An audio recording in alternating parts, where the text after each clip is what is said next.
Cette semaine, je conduis le nouveau Hyundai Santa Cruz 2022. Nouveau pour la marque Hyundai, on offre un espèce de petit pick-up. En fait, chez Hyundai, on n'appelle pas ça un pick-up, on appelle ça un véhicule d'aventure sport.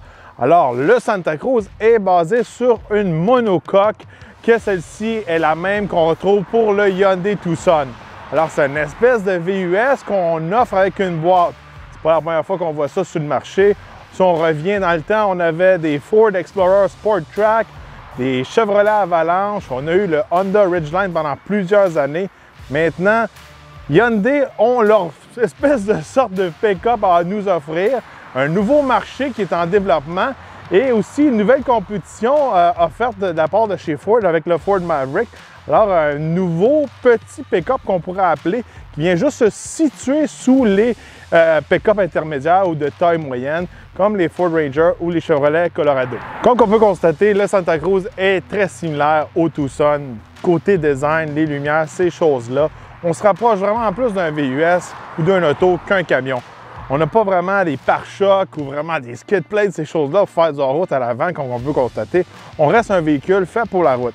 Si on se déplace sur le côté, on a quand même des contours d'ailes en plastique ici. Fait que si on va faire de la garnotte, de la boîte, ces choses-là, facile à laver. Et aussi, quand on est dans le dommage, c'est moins pire que la peinture. Même chose pour le bas de la caisse, le design sur le côté. Et où que ça change beaucoup pour le Santa Cruz, c'est à l'arrière. Comme on peut constater, on a une coupe assez sport pour un pick-up. Avec l'espèce de petit aileron ici et on tombe ici avec la boîte. Fait que là, c'est là qu'on remarque vraiment que c'est un Santa Cruz.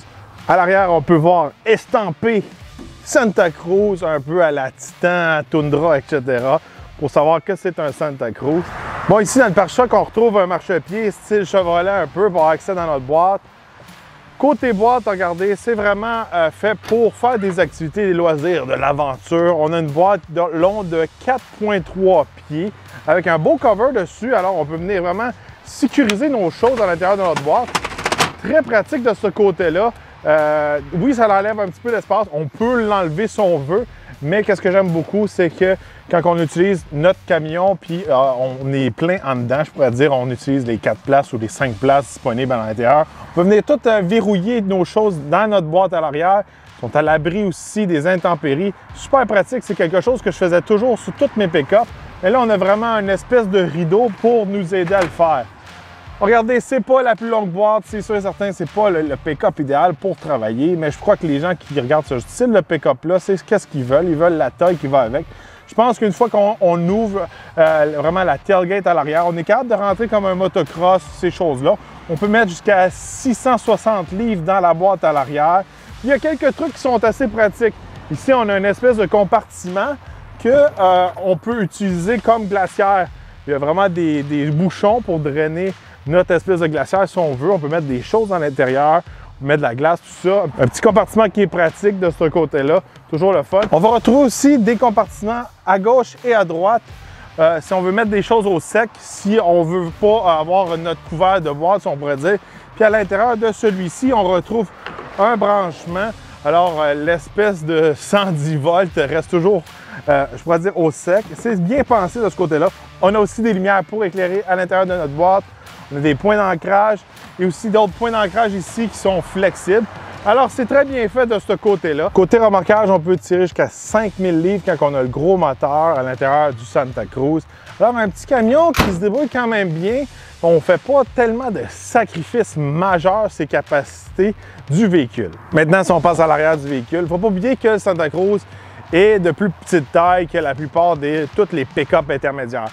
Alors, c'est sûr et certain, je ne suis pas capable de rentrer en arrière de moi-même. J'ai avancé le siège, mais comme vous pouvez constater, je suis capable de rentrer. De la place pour mes jambes, de la place pour ma tête. Il y a vraiment une espèce d'encavure, je pourrais dire, dans le plafond pour avoir plus d'espace à l'arrière. Fait que de ce côté-là, on ne sacrifie pas vraiment tout l'espace, même si on a une petite camionnette.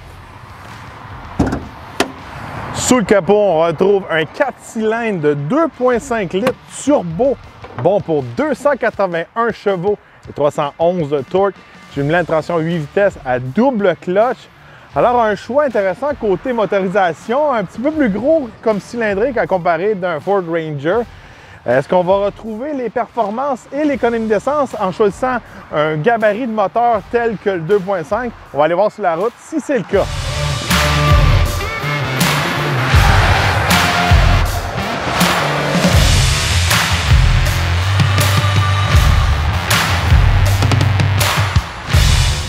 Sur la route avec le Santa Cruz, regardez, derrière le volant, sur la route, le confort, le type de conduite, c'est vraiment comme un VUS, c'est pas comme un pick-up. Qu'il y ait une boîte en arrière ou qu'il n'y en ait pas, ça serait pas mal la même chose. Le confort de roulement, le silence sur la route, les pneus, ces choses-là, à cause qu'on a des pneus de route, on n'a pas des pneus un peu tout-terrain, ça va très bien de ce côté-là. Côté performance, le Santa Cruz peut faire le 0 100 en 6,3 secondes. Côté puissance, c'est très décent et il faut constater que le Santa Cruz est plus léger qu'une camionnette qui va posséder vraiment un vrai châssis et un vrai 4x4. Alors, ça l'avantage côté performance. Alors, confortable sur la route, bonne tenue de route, encore une fois. C'est sûr et certain qu'on va sacrifier sur le comportement hors route. C'est pas un vrai 4x4, on n'a pas des pneus tout-terrain, ces choses-là. Vous n'allez pas avoir de problème à vous en aller dans un chemin de gravel, ces choses-là. Partout où ce que le VUS normal peut passer, le Santa Cruz va pouvoir être capable de passer. Mais par contre, ce ne sera pas le genre de véhicule qui va suivre un Ranger ou un Jeep Gladiator dans la trail. Ça, c'est sûr que c'est pas le cas. Puis je pense qu'on s'en attend en regardant le véhicule. Côté intérieur, regardez, moi cette semaine, il y a l'allure aventure, sport. Je m'attendais à un intérieur un petit peu plus rough, un petit peu plus rugged. Je suis un petit peu déçu de l'intérieur. C'est un intérieur vraiment littéralement style VUS, encore une fois. On a un volant d'auto, on a un intérieur d'auto. En fait, qu'on soit dans un auto, un VUS, ces choses-là, ça serait pas mal similaire. Tandis que quand on est dans un petit pick-up, des fois, ça va être un petit peu plus camion. Quand on est dans un Jeep, on a l'intérieur Jeep, c'est fait tough. On a des boutons, on a des touches un petit peu plus rough. Là, par contre, je trouve que c'est une lacune de ce côté-là, surtout au côté écran et boutons en dessous de l'écran. Tout est comme touchscreen, tout est comme touch. On n'a pas des vrais boutons.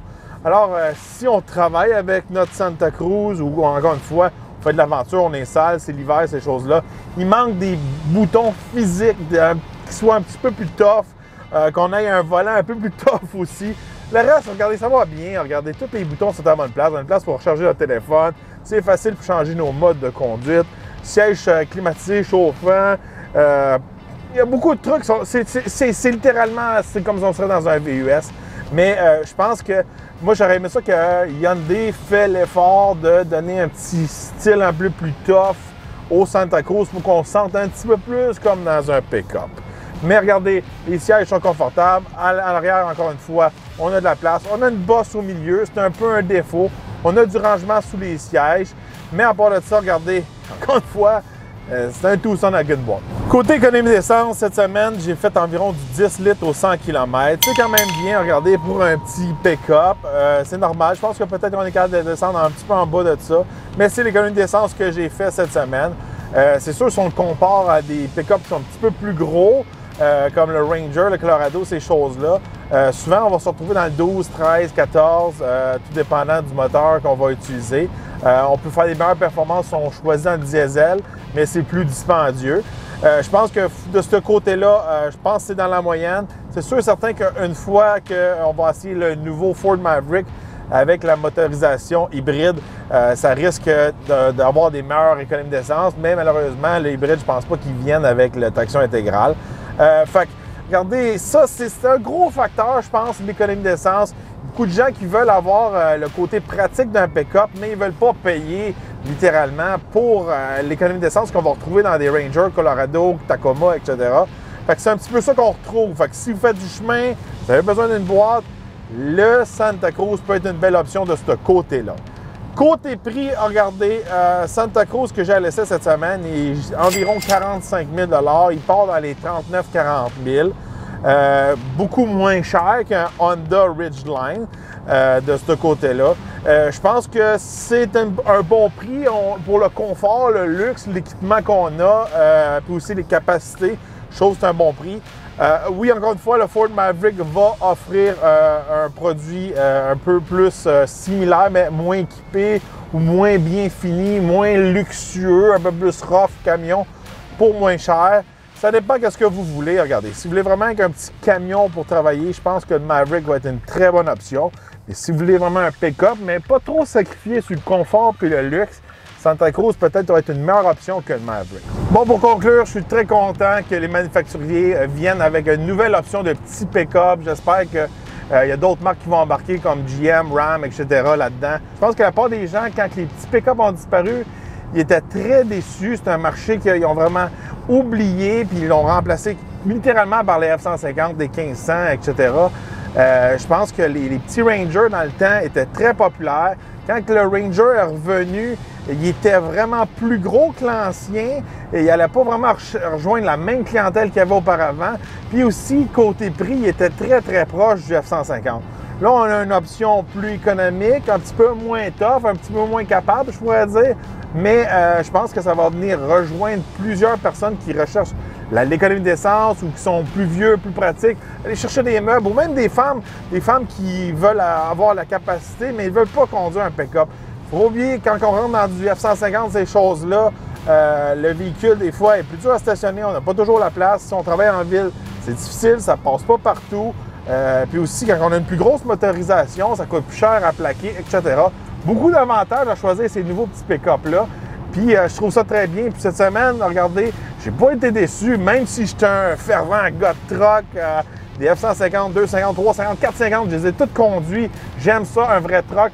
Je comprends pourquoi ils offrent un tel produit. Puis quand je travaillais pour Ford dans le temps, dans les salons Loto, c'était des véhicules qui étaient en grande demande, puis il n'y avait rien sur le marché. Les gens trouvaient que le Honda Ridgeline était trop cher. Je trouve qu'en revenant avec le Santa Cruz puis le nouveau Ford Maverick, il vient de répondre à une clientèle que ça fait peut-être 10 ans que les gens demandent sur le marché. Puis j'ai eu personnellement l'expérience de voir cette demande. Fait que je trouve que c'est une très bonne idée de la part de Hyundai et Ford de ramener des petits pick-up comme ça. Alors dites-moi qu'est-ce que vous en pensez. Aimez-vous le style du Santa Cruz? Préférez-vous le Ford Maverick? Ou pour vous, là, c'est du niaisage, ça vous prend un F-150 ou un Ranger ou Colorado, peu importe la marque que vous aimez. J'aimerais savoir votre avis dans les commentaires. N'oubliez pas de vous abonner et liker la vidéo et on se revoit dans un prochain essai routier.